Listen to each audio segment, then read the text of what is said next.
Hoje eu vou contar uma história de um homem que desejou a sua parceria com Thomas Edison. Esse homem era o Barnes, tá? Barnes.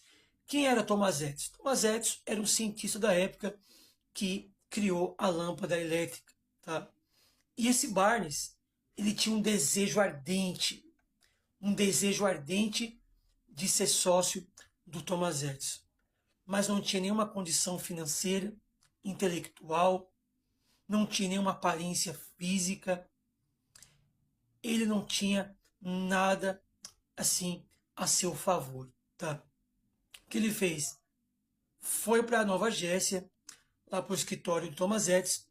Ele foi de carona, num trem de carga, tá? Pediu carona e foi no meio da mercadoria. Quando ele chegou lá, no escritório do Thomas Edison, bateu na porta, né, pediu trabalho, tudo. Thomas Edison, quando olhou para ele, viu como um maltrapilho, não tinha nenhuma aparência física, não tinha nenhuma assim postura, nada, mas os seus pensamentos eram de um rei. Thomas Edison gostou dos seus pensamentos, das suas ideias, tá?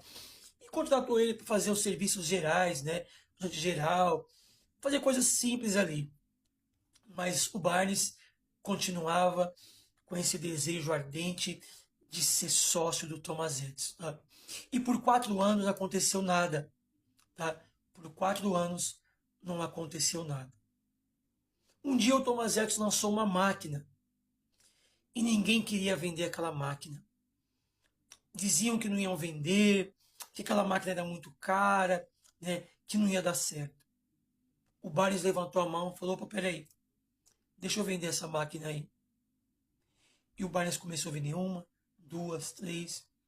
Ele começou a vender tanto aquela máquina que começou a vender pelo país inteiro. E o Barnes, aquele desejo ardente, aconteceu. Barnes se tornou sócio de Thomas Edison. Por causa da sua perseverança, da sua persistência, do seu desejo ardente de conseguir o que ele queria. Queridos, essa é uma história real. Não é um conto de fada que eu estou dizendo aqui para você. Ele se tornou sócio do Thomas Edison porque ele tinha um desejo ardente. E fiz até um slogan, né? Na época, produzido por Thomas e vendido por Barnes.